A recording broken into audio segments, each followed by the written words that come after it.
Well, good afternoon, everybody. I think I'm here to provide a chartered accountant's view of the public finances. I think in some ways I have a slightly easier job than the economists because I don't have to forecast anything.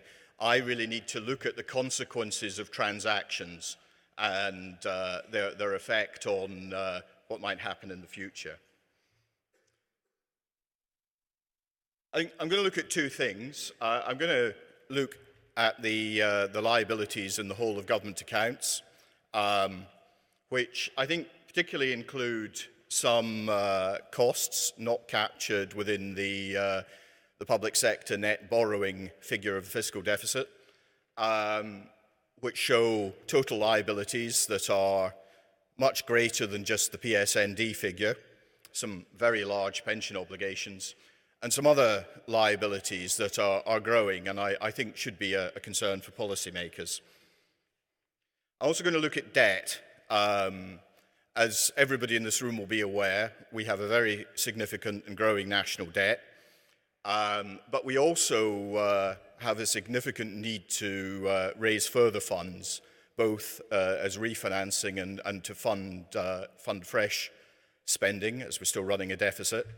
I think debt management is obviously a subject of enormous interest to us accountants, and I think in that vein, we're a little surprised when we started looking at this to find the last published strategy from the DMO was 1995. Now it's been refreshed and looked at, but essentially unchanged in 2003 and 2007, but we couldn't find anything subsequently. And quite a lot has happened since 2007. And lastly, we'll have a little look at the impact of QE on external debt. And turning to the numbers, I think, as accountants, we're very clear that decisions have consequences. And the decisions that have been made, policy decisions, have their impact in the numbers. And currently, we are running an accounting deficit that, as you can see, with the last reported, compared to the fiscal deficit at the time of the last reported WGA numbers, was considerably larger. Now, that's driven largely by the cost of servicing the notional interest on the public sector pensions, but also making provisions for future expenditure, which are the key differences. The balance sheet, I think, is of particular interest because, for me, the balance sheet is very much the future. These are the assets that you have available at your disposal to settle future liabilities, but also a record of the future liabilities that you will have to settle in due course. And as we can see, they are substantial and growing. When we look at the cash flows in the accounts, we see that actually, the financing cash inflow is very similar to the fiscal deficit, and of course, that's really because that's what the fiscal numbers are looking at, near cash flows. And the financial position, which in the year, the UK government or public sector financial position deteriorated by a further 262 billion, largely driven by the increase in the cost of the public sector pensions and the need to fund the ongoing accounting deficit that we face. And generally, the accounting deficit is larger, and this slide really just shows how it's tracked over the last 6 years. Of course, it includes more things. I think what I found particularly interesting in the last year is that it's actually it's grown rather than tracking the fiscal number, and really I think that is a product of the cost of the growth in the underlying liabilities, both pensions, things like nuclear decommissioning and clinical negligence, all of which have grown substantially, and the need to set aside funds to settle those in the future. I think why I draw attention to this, well, the reason we draw attention to it is the numbers that get reported are the numbers that are managed. And we get an awful lot of airtime for the fiscal numbers, but we get far less airtime for the accounting numbers. And these are real costs. They will have to be settled out of public funds at some point. And we need to keep the eye on the ball and the growth in the long-term liabilities just as much as we do current spending. Otherwise, down the track, as these costs crystallize, we will find ourselves with far less room for maneuver in our ability to make fiscal plans and enact policy than would be ideal. Of course, the liabilities compose far more than just the public sector net debt figure. And this slide just shows how the liabilities are built up. And you can see the blue bar that represent the pension obligations is by far and away the most significant liability that we face. This, of course, is just the public sector employees. It doesn't include the state pension. That's a policy choice, not a contractual obligation. So it doesn't appear in the accounts at the moment. But I think, these are significant numbers. I'd also just like to highlight the other long-term liabilities. These are also, they're far smaller in comparison, but at roughly 160 billion odd, they are still large amounts of money by anybody's reckoning.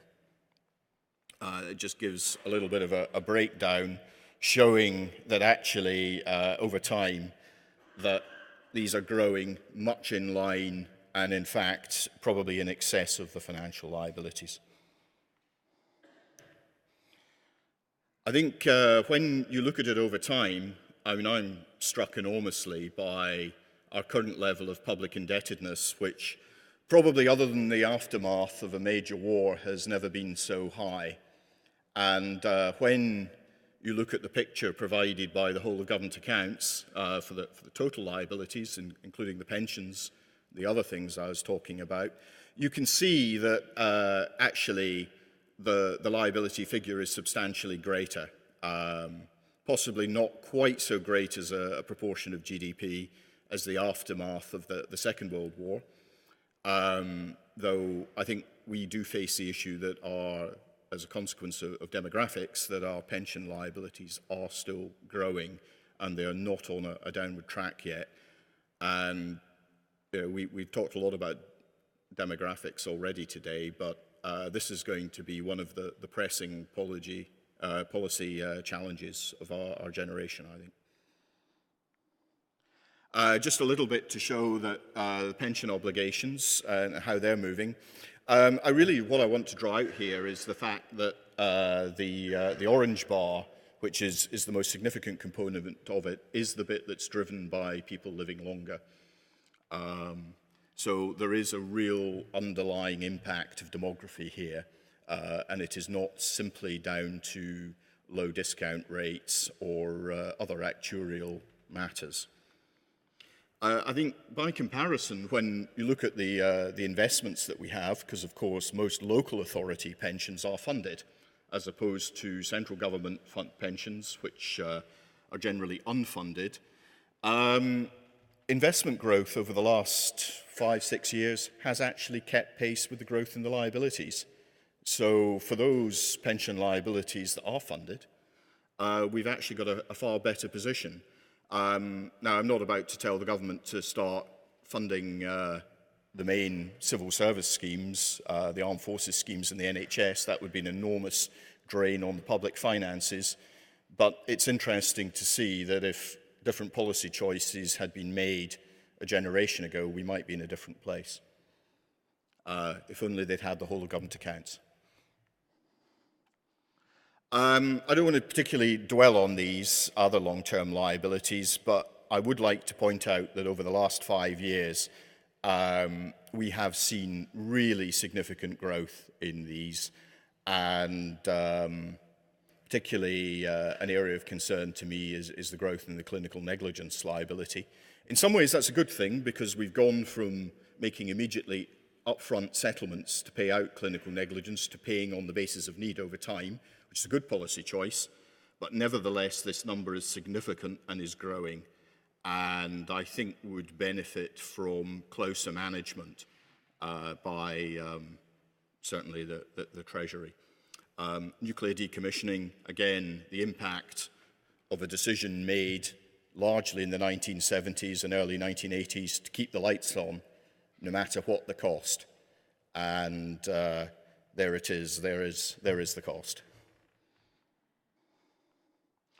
Turning to debt,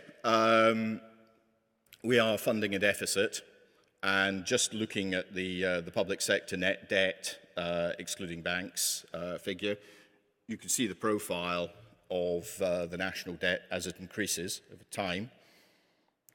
And while the deficit is down, we still face a significant funding requirement.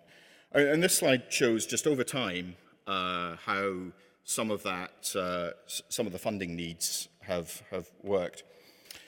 So, you know, in the mid-90s, we can see there was a relatively modest demand for new funding and refinancing. The next 5-year period, we actually run a surplus. So really the only requirement was refinancing. Then as we got to the middle of the last decade, we started to spend again in excess of income, and the new funding requirements increased. And then of course we hit the funding crisis, though actually an awful lot of the gilts that were issued there were purchased by the Bank of England in exchange for deposits, what we call QE. The last 5 years, we've had a big deficit to fund, so considerable need for funds to be raised, debt from the past maturing, and still the tail end effects of QE. And of course, going forwards, while we're looking at a slightly smaller over number figure, the actual amount we're going to go to the gilt markets for is larger. That's about 646 billion funding requirement, both as a need to refinance debt, 5 and 10-year gilts from the last 10 years maturing, and the ongoing need for new funding to fund the ongoing public spending deficit. So we're going to the markets to raise a significant amount in gilts, roughly actually about 11 billion greater than the previous 5 years. One thing the DMO has done, however, is that it has significantly extended the maturity of the UK public debt. It's particularly true for index-linked debt, where is the upper blue line, which you can see has become significantly longer dated as an attempt to lock in lower interest rates and get the benefit of the current interest rate environment into the future. And you can see, looking how the UK's average maturity of its public debt compares to other countries, you can see we're in a significantly different position, having gone to the markets and increasingly longer dated gilts as a proportion of the total portfolio. Slight trade-off with lower short-term interest rates there, but locking in longer rates.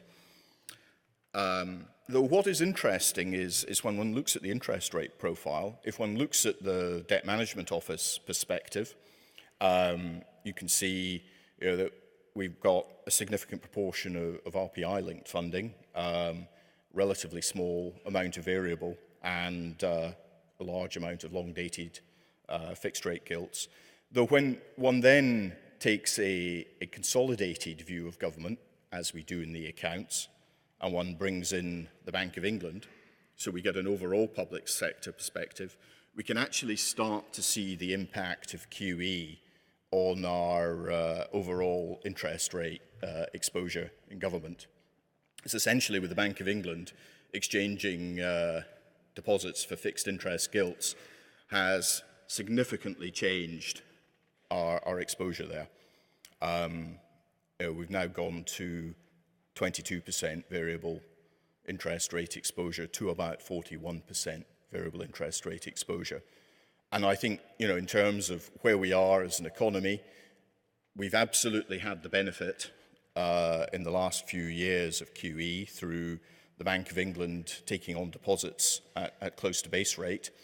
Though where that leaves us going forwards is with a higher than perhaps we expected exposure to interest rate changes, interest rate rises, and through our holdings of RPI-linked debt, a significant exposure to inflation as well. So just in summary, as I think I'm getting to the end of my 15-minute slot, there are some significant financial consequences for decisions, and they're not all captured in the fiscal numbers. And the real value of the whole of government accounts is that it captures far more of what government is doing, and in particular, the liabilities that it's taking on. We do need, however, I think, to see the whole of government accounts continue to improve.